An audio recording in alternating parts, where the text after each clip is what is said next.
All right, here we are, last section of chapter 10.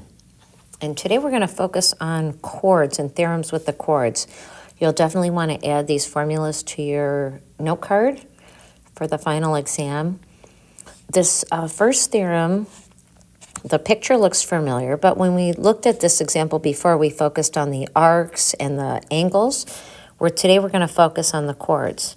And the theorem says if two chords of a circle intersect, then the product of the measures of the segments of one chord is equal to the product of the measures of the segments of the other chord. So, for example, let's call this VN. Let's make that one blue.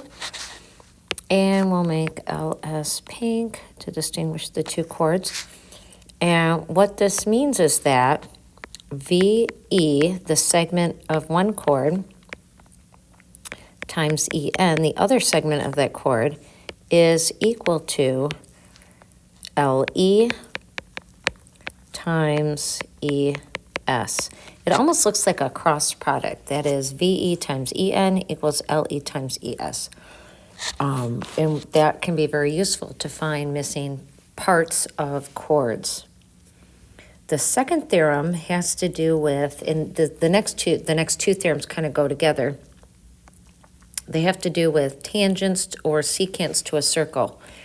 And for this one, let's make this one blue, PT, so that it says if a tangent segment and a secant segment are drawn from an external point to a circle, then the square of the measure of the tangent segment is equal to the product of the measures of the entire, I'll make this one pink, of the whole secant segment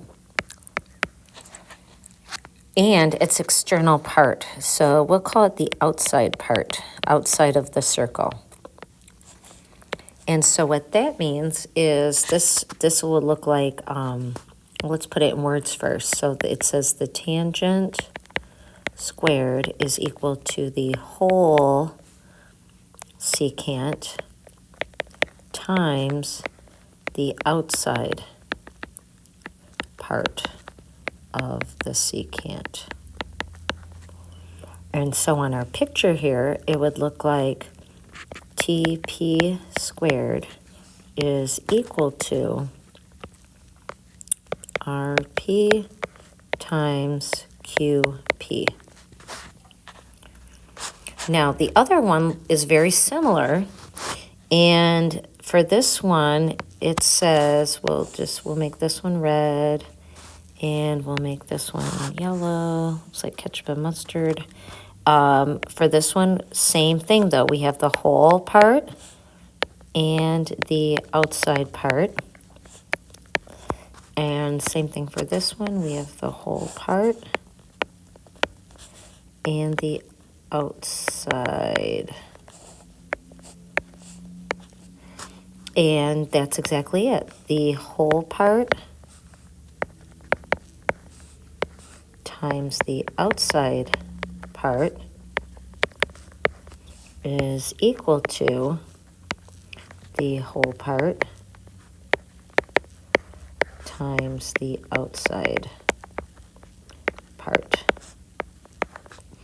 And on our picture, that would translate to be, it would be BP times AP is equal to DP times CP. These two tangents that we see on the picture right now are basically the same. It's whole part times outside part equals whole part times outside part. It's just when it's a tangent, the whole part and the outside part are the same. So I always remember them as just the one thing, but when you have a tangent, the whole part and the outside part are the same.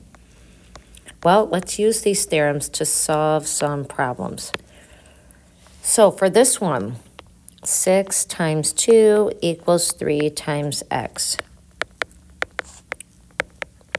So 12 equals 3x, x equals 4. This next one, our whole part is 18.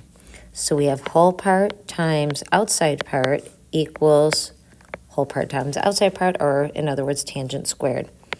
36 equals y squared, y equals 6. For this next one, the whole thing is z. So z times outside part 3 equals, this whole thing is 12. So 12 times outside part 4. So 3z equals 48. Z equals 16. Now for this last example, we need a picture. So let's draw a circle. Tangent segment PT measures 8. So that is a tangent segment. So I'm going to draw that out here. And that's 8. And PT. Now for this one, we're going to go through the center.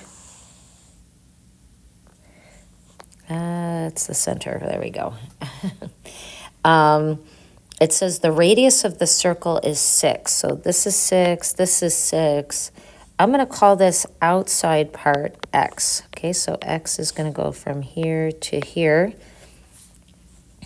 which means this whole thing will be x plus 12.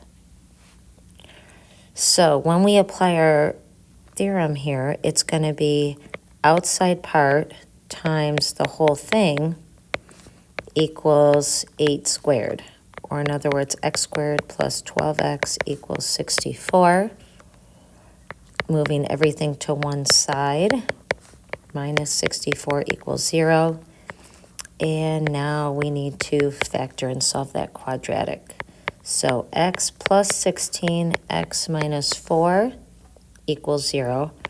X equals negative 16 or positive 4. Remember, we can't have a negative length for part of our secant there, so the answer is 4. So the distance from P to the circle is 4. And that'll do it.